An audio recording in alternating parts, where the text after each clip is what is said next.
देश में महंगाई आसमान छू रही है, बिजली पानी के बिल चुकाना मुश्किल हो रहा है, रोजगार का संकट गहराता जा रहा है और दूसरी तरफ नेता न्यूयॉर्क में फोटो खिंचवाने निकले।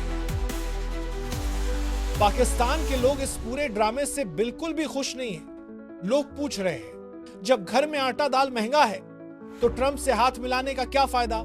जब आईएमएफ की किस्तों पर देश सांस ले रहा है तो विदेश यात्राओं के खर्चे कौन उठाएगा? और अगर सेना प्रमुख ही हर विदेश यात्रा में प्रधानमंत्री के बराबर खड़ा होगा तो लोकतंत्र का असली मालिक कौन है? सोशल मीडिया पर ही देख लीजिए, गुस्सा साफ झलकता है। हमारे हालात बदतर हैं और हमारे नेता सेल्फी मोड में, यानी जनता को राहत नहीं, सिर्फ तमाशा परोसा जा रहा है। और यही असली सवाल है। जब आम लोग भूख, बेरोजगारी और कर्ज के बोझ से दबे हों तो उन्हें फोटो ऑप और खोखले वादों से कितना समय तक बहलाया जा सकता है? वही सर्कस जहां मुस्कानें बिकती हैं और फोटो ऑप से बड़ा समझौता गुम हो जाता है। ट्रंप का नया शुरू, एक हाथ में टैरिफ की थैली, दूसरे हाथ में शहद भरी मुस्कान। दिन भर किसी पर कर लगाओ, शाम को उसी से गले मिलो और दुनिया समझे कि सब ठीक हो गया। क्या यह मध्यस्थता है? नहीं, ये पीआर है, क्रेडिट की पॉलिश। और गरीब देश के लिए इसका अनुवाद अक्सर यही होता है, हमने कुछ भी नहीं पाया, बस एक अच्छी तस्वीर मिल गई। अब शहबाज शरीफ और आसिम मुनीर दोनों हैं, पर सवाल यह है कि किस लिए? क्या यह वीरता है या दुष्य नियोजन? पाकिस्तान के अंदर अगर नीतियां गड़बड़ हैं, अर्थव्यवस्था टेढ़ी चल रही है और सामान्य आदमी दरबदर परेशान है, तो विदेश में फोटो खींचना क्या इलाज है? हम नेता नहीं, फोटो ऑप मैनेजर्स बना रहे हैं। और जहां सेना प्रमुख की उपस्थिति कूटनीति की अनिवार्य शॉपिंग लिस्ट बन जाए, वहां लोकतंत्र के नियमों पर प्रश्न उतर आते हैं। सेना कहां सक्रिय है, रणभूमि पर या पब्लिक रिलेशंस के मंच पर? और भारत यहां व्यापार वार्ता चल रही है। पर सुनिए, मक्का का बाजार अचानक गवर्नर से गुनगुनाने लगा है। अमेरिका कहता है हमारे पास सस्ता मक्का है, भारत सुन रहा है, पर किस कीमत पर?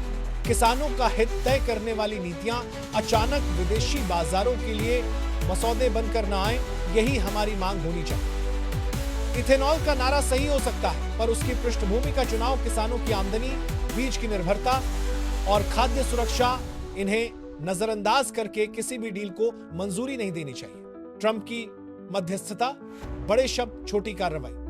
क्रेडिट लेने में माहिर परिणामों की गारंटी नहीं। शहबाज के दौरे और आसिम के साथियों के फोटो ऑप्स, ये सब दिखावे हैं, वास्तविक शांति की गारंटी नहीं। और हम दर्शक के रूप में इन चमक दमक के पीछे छुपे लाभ हानि का हिसाब मांगना भूल रहे। एक बात क्लियर कर लें, अंतर्राष्ट्रीय रिश्ते शिष्टाचार नहीं, रणनीति है। पर रणनीति भी जनता के हित के लिए होनी चाहिए, किसी प्राइवेट डीलरशिप की तरह नहीं। अगर कोई ट्रेड डील हमारी आत्मनिर्भरता काट दे, अगर कोई कृषि नीति हमारे किसानों को बीज कंपनियों का गुलाम बना दे, तो उसे सार्वजनिक बहस से पहले कैसे मंजूर कर लिया गया? तो मेरा संदेश सरकारों के लिए साफ है और जनता के लिए भी। जब भी कोई चमकता हुआ समझौता दिखे, पीछे के कागजे मांगे। जब भी कोई नेता विदेश से फोटो ऑप लेकर लौटे, उससे पूछिए कि जमीन पर क्या बदला। और मीडिया से एक विनती, हेडलाइन नहीं, दस्तावेज दिखाइए, प्रेस रिलीज नहीं, समझौते दिखाइए। क्योंकि अगर कूटनीति सिर्फ अच्छे शॉट और अच्छे हेडलाइंस बनाकर रह जाए, तो कल जब कीमत चुकानी होगी, तब तस्वीर काम ना आएगी। असली काम तब दिखेगा जब नीतियां लोगों की जिंदगी बचाएं, न कि सिर्फ नेताओं के इमेज बॉक्स को चमकाएं। पाकिस्तान के आम लोग इस पूरे राजनीतिक नाटक से बिल्कुल भी खुश नहीं। असलियत यह है कि न्यूयॉर्क की इन बैठकों और फोटो ऑप्स का सीधा सीधा उनके जीवन से कोई संबंध नहीं। देश की सड़कों पर हालात कुछ और ही कहानी कहते हैं। कराची और लाहौर जैसे शहरों में महंगाई का बोझ इतना बढ़ चुका है कि परिवारों को 2 वक्त की रोटी जुटाना मुश्किल हो गया है। आटा, दाल और सब्जियों की कीमतें रोज बदल रही हैं। बिजली और गैस के बिल इस कदर बढ़ गए हैं कि लोग या तो खाने का खर्च काट रहे हैं या फिर बच्चों की पढ़ाई से समझौता कर रहे हैं। ऐसे में जब जनता देखती है कि उनका प्रधानमंत्री और सेना प्रमुख लाखों डॉलर खर्च करके विदेशी दौरों पर निकलते हैं, तो स्वाभाविक है कि गुस्सा फूट पड़ता है। लोग सवाल करते हैं कि जब आईएमएफ की किस्तें चुकाने के लिए देश कर्ज पर कर्ज ले रहा है, तब इन दौरों का पैसा कहां से आ रहा है? सोशल मीडिया पर आम नागरिकों की प्रतिक्रियाएं गुस्से और तंज से भरी हुई हैं। कोई कहता है हमें ब्रेड नहीं चाहिए, हमें फोटो नहीं चाहिए। कोई लिखता है हमारे बच्चे भूखे हैं और हमारे हुक्मरान अमेरिका में सूट पहनकर भाषण दे रहे हैं। गांवों की हालत और भी बुरी है। किसान महंगे डीजल और खाद की वजह से खेती नहीं कर पा रहे।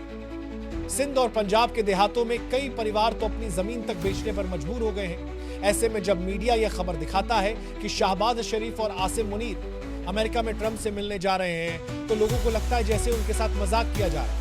ये नाराजगी सिर्फ आर्थिक हालात तक सीमित नहीं है। जनता यह भी देख रही है कि देश में लोकतांत्रिक प्रक्रिया लगातार कमजोर हो रही है। सेना का हर जगह दखल, चाहे विदेश नीति हो या घरेलू राजनीति, लोगों को साफ साफ दिखाई दे रहा है। लोग पूछ रहे हैं कि अगर हर विदेश दौरे पर प्रधानमंत्री के साथ सेना प्रमुख ही बैठा होगा तो असली फैसले कौन ले रहा है, चुनी हुई सरकार या बंद कमरों में बैठे जनरल। इस असंतोष का असर अब सड़कों पर भी दिखाई देने लगा है। छोटे छोटे शहरों में बिजली कटौती और महंगाई के खिलाफ विरोध प्रदर्शन बढ़ रहे हैं। लोग ये महसूस कर रहे हैं कि जिन नेताओं को उन्होंने वोट दिया था, वही नेता आज उनकी समस्याओं से कटकर सिर्फ अंतर्राष्ट्रीय मंचों पर अपनी छवि चमकाने में लगे हुए हैं। पाकिस्तान की जनता चाहती है कि सरकार और सेना पहले घर के हालात सुधारे, रोजगार और महंगाई पर ध्यान दे, स्वास्थ्य और शिक्षा की बदहाल व्यवस्था को ठीक करे, लेकिन उन्हें मिल रहा है सिर्फ विदेशी दौरों का तमाशा और खोखले वादे।